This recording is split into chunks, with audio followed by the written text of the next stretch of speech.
بسم الله الرحمن الرحيم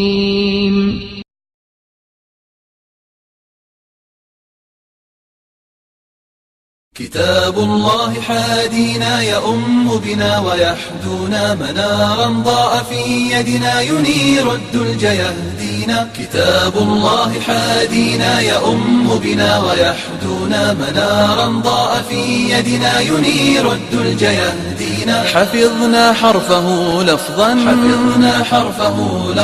حوته صدورنا زينا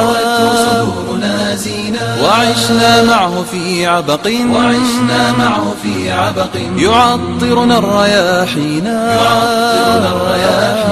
معانيه تبصرنا تنير الفكرة عنينا فصار لنا معلمنا بروح العلم يحيينا معانيه تبصرنا تنير الفكرة عنينا فصار لنا معلمنا بروح العلم يحيينا وصار لنا كحارسنا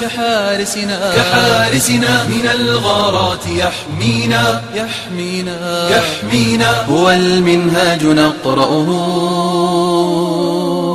إلى الجنات يدعونا سيبقى العزم مركبنا يشق بنا الميادين ألفنا المجد نعرفه ولا نرضى به دونا سيبقى العزم مركبنا يشق بنا الميادين ألفنا المجد نعرفه ولا نرضى به دونا وإن تسأل عن العليا qofku hadduu dhaqaale kaa fiican yahay wax walba miyuu kaa fiican yahay hadduu aqoonta maadiga kaa badiyo miyuu kaa badiyaa nolosha kale miyuu modelka yahay bini aadamku uu ku daydo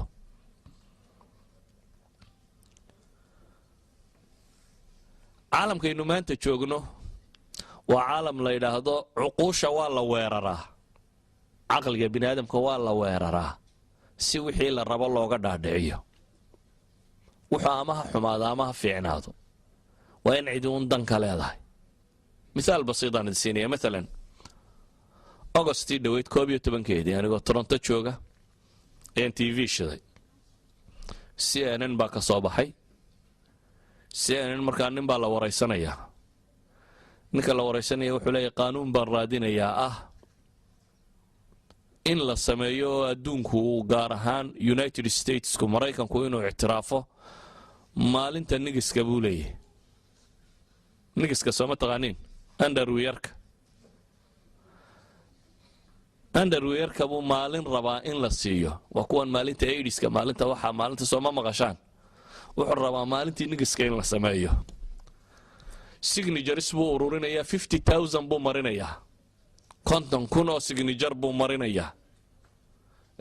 saxiix ayuu soo ururiyay wuxuu rabaa inuu badiyo saxiixyadaas 1 milyan gaarsiiyo si uu case-ku u noqon karo case isturtiingahoodii yani Congress-ka la hordhigi karo oo markaasi looga doodo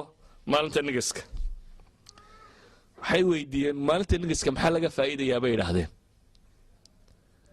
wuxuu yidhi markii aan daraasayay waxaan arkay buu yidhi suuq dhaqaalo fiican inuu ku jiro waxaan dareemay buu yidhi nigsaanta lagu xidho Maraykankan xisaabiyay waa $13 billion baa ku baxa buu yidhi haddaan maalinta nigiska sii sameeyay buu leeyahay markaa waxay noqonaysaa waa market aad u cajiiba marka marketkaasaan rabaa inaan qabsado buu leeyahay si uu marketka u qabsado ayuu ummadda dhan wuxuu rabaa inuu u sameeyo maalintii nigiska maxaan markaa maalinta nigiska tusaale ugu soo qaatay yani waxa weeyaan waxaan laynoo sheegaya tirada badan leh nolosha macna kama leh inagunbaa wax waynu aragnay waxa magac lagu tiriyey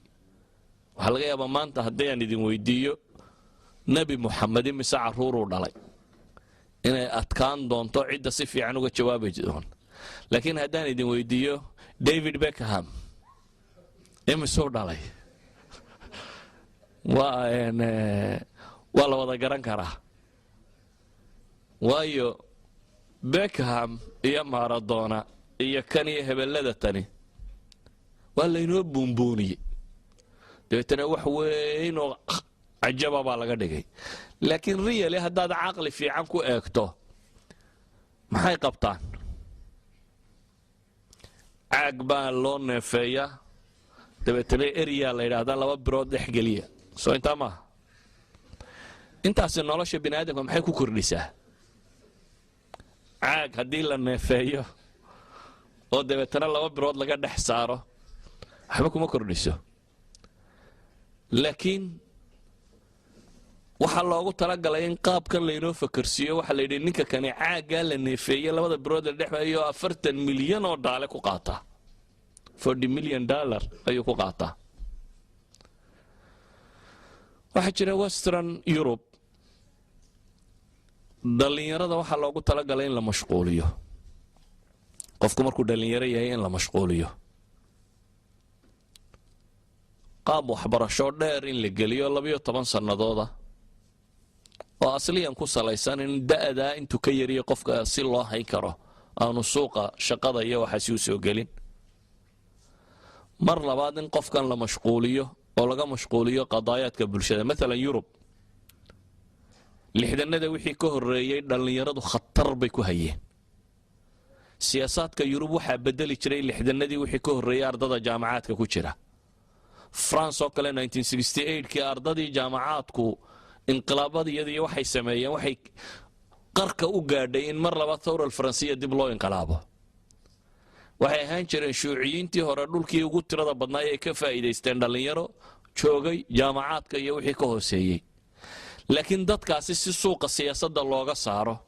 waxa loo fakiray suuq cusub in loo sameeyo sport and music baa la geliyay qofka dhalinyarada waxa la yiraahdo caalamkan siyaasadani waxaan ka bax caalamka la adigu leedahay caalamka aad leedahay waa maxay ama waa music damdamta dhageyso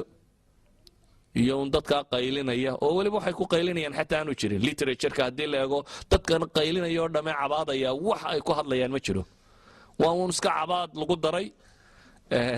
music lagu daray iyo kuwa la yiri kubadda area kubaddu waxa laga yaabaa inaad isleedahay war Mustafa maanta ma sportigu doonayo inuu wax ka sheego ama uu caabayo qofka bini aadamka ah inuu jirkiisa kala bixiyo oo dhiso waa wax fiican caafimaadkiisa inuu ka shaqeeyo waa wax fiican waagay kubaddu wax caafimaad loo adeegsado ahayd hobby bay ahayd hobbyga maxaa la yiraahdaa qofku shaqo haystay waxana hobby ahaan buu sameyn jiray ma jirin nin yiraahdo inuu kubad baan ka shaqeeyayo intaan u soo kalaho lacag lagu siiyaa ma jirin ee qofku shaqo kale uu ka lihi jiray dhakhtar buu ahaa askari buu ahaa booliis buu ahaa siyaasi buu ahaa shaqo kale uu haystay kubadna waa ciyaari jiray kubaddu markaa waxa iska ahayd nooc entertainment yar oo fudud iyo inta ugu badan la wuxuu qofka bini aadamka isku dayo jirkiisa inuu ku kala bixiyo laakiin ka waa laga saaro waxa la geeyo suuqii dhaqaalaha waxa laga dhigay shirkadka ugu waaweyn ee maalqabeena waxa laga dhigay inamadan yaryar ka dhex boodbooda in mid waliba 40 milyan qaato waxa laga dhigay in dadkoo dhan usbuuc dhan dunidoo dhamay TV-yada hor fadhida la yiraahdo koobkii dunida la ciyaaraya koobka dunidu muxuu yahay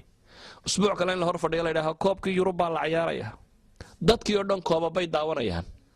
waayo waa model si loo sameeyo la rabo dadku inay noocan ugu daydaan waxa laga yaabaa adigu maanta inaad adna isweydiinin subaxii markay iskuulka isugu timaadaba waxa tirahdaan xalaya badiyay liiga ka sareeyo toddobaadkan Manchester United baa ugu sareysa iyaba lagu muransay Real Madrid baa wada maxaa waxan keenay waxa weeyaan iyadoo ay luntay huwiyadii ama identity-ga qofku waxaynu u baahanay inagu inaan isweydiino identity-ga kumaatay man ana inaad marka hore isweydiiso kumaanahay maxaan u noolahay maxaan rabaa inaan dunidan ka qabto maxaan u joogaa haddaad taa garato waxaad garanaysaa yaad ku dayanaysaa markaa yaa model ku ah yaa tusaale ku ah oo aad ku dayanaysaa waxaynu u baahanay inaynu garanno inaad tahay qof muslima oo ilaahay rumeeyay subxaanahu wa tacaala waxaad garanaysaa noloshu inaad waqti yar joogayso waqtiga yar aad joogtaan inuu yahay waqti lagu itixaamayo lagu talagalay inaad ka faa'iideysato waxaad ogtahay in aad dhiman doonto dabeetana lagu soo bixinayo aakhira la imanayo waqtiga yar aad joogtay wixii aad qabatay in lagu xisaabin doono yaa model ku ah markaa yaa tusaale ku ah إلهي بالقرآن كأنه قلت المامي عدة تصالين إلهي سبحانه وتعالى أنتو أنبياء كصا والرميب وحليهي أولئك الذين هدى الله فبهداه مقتده كوا سبا إلهي إلهي سبحانه وتعالى وكوي ألا هنونيي فبهداه مقتده هنون كودا كودا يبا إلهي إلهي سبحانه وتعالى هنون كودا يعني السلوك كودا رقم كودا qaabkay u fakarayeen qaabkay u cibaadaysanayeen qaabkay nolosha u arkayeen siday u fakarayeen iyaga kaga dayda baa ilaahay yiri ilaahay qur'aan uu soo dejin kari lahaa sidiisa u qoran oo dadka la yiraahdo akhristo faahfaahsan laakiin ilaahay wuxuu soo diray waxyi kasto uu soo dejiyay rasuul baa la soo raaciyay rasuushu maxay qabanayeen waxay qabanayeen inay noqdaan tusaalaha xayiga tusaalaha nool ee loogu talagalay bini aadamku inuu ku daydo si uu u raaco waxay ahayn tusaale la rabo in dadka la tusiyo koow waxaan la faray inuu yahay wax la samayn karo fi maqduuri albashar bini aadamka awoodiisa wax ka mid ah inuu yahay inuu dariiqa saxa yahay qaab nololeedka ugu fiican inuu yahay ciddii tilmaami lahay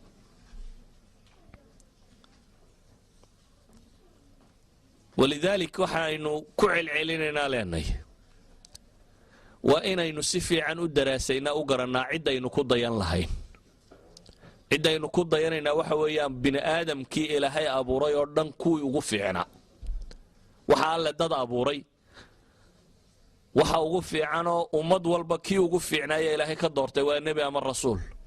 ummad kasta kii ugu fiicnaa ee ilaahay ka doortay waa nebi ama waa rasuul nebiga iyo rasuulka waxa loogu talagalay inuu model u noqdo ama shaygii bini aadamka oo dhami uu ku dayanayay inuu noqdo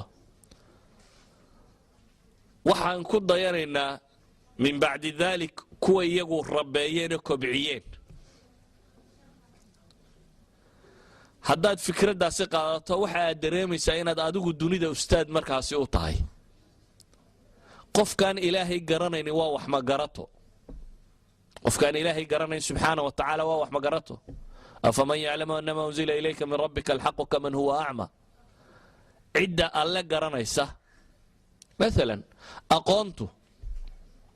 محلقوا قيمة يا أقونته وحي كور رميسية وحي ترته سوعي كما انت ugu badan le dadku aqoonta aqoonnimo uma bartaan laakiin marketka waxay ka goysaa loo bartaa haddii imika layna yidhaahdo computer science baa markaad ka soo baxdo lagugu qaadanayaa 30 kun 40 kun oo karawne bishii wada computer science baynu gelaynaa laakiin hadduu marketku isbedelo la yidhaahdo saxaafadda ka qaalisan saxaafadaad ugu guuraysaa saxaafadnimadu iyo computer-nimadu ma ahayn fiicnaanta laakiin marketka waxay ka jaraysay baa ahaa aqoonta alle la bartaa marketka waxay ka goynaysaa iyada ugu qaalisan oo ay jannay goysaa yani life span-kaaga markaad eegto nolosha intaad noolaanaysaa atwaar baad soo maraysaa waqti aad dhabarka aabbaha iyo hooyada ku jirtay waqti aad caloosha hooyada ku jirtay waqti aad dunida korkeeda sarreyd waqti aad xabaal ku jirtay kadibna waad ka soo baxaysaa waxaad ku dambaynaysaa janno ama naar noloshaasoo dhan marka la isku daro diintu intay ka tartaa inta ugu qaalisan bay ka tartaa hadday tahay noloshan aad ku nooshahay si sawiyo toosan inaad u noolaato iyada tilmaamta hadday taa aakhiro tahayna waxa ugu qaalisan iyada keenta daatada ay ka waramaysaa maalan inaad cilmi quraanjo barato quraanjada cilmi ku saabsan iyo inaad cilmi bini aadam ku saabsan barato waxa qaalisan cilmi bini aadam ku saabsan waxa kaloo la mid ah cilmi allihii dunida abuurayba ku saabsan inaad barataa wuxuu ka qaalisan yahay makhluuqaadka cilmiga ku saabsan sida daraaddeed waxaynu u baahannahay inaydan isu arag minority yaryaroo masaakiina oo dadkii kale uu ka sarreeyo oo markaa la khajila waxaan kaaga digayaa inaad xijaabka la khajisho ama salaada aad la dhuumato markaad iskuulka siraahdo ku tuko waxaad sileedahay talo xagaad ku tukataa markaasaa laga yaabaa inaad wareegto mid yidhaahdo musqusha agteeda aan ku tukanno jaranjarada hoosteeda aan ku tukanno meel aan ili kaa qaban baad daydayaysaa sababtu waa maxay waxaan baad la khajilaysaa kula yeeliita waxay ahayd inaad rumaysato adigu inaad the right way taagantay safkii sax ahaa inaad taagantay iyaguna kii qaldana inay taagan yihiin inaad isu dhigto inaad model noqoto dadka inta kale ay ku dayato ma ahayn inuu iskuulka model ka noqdo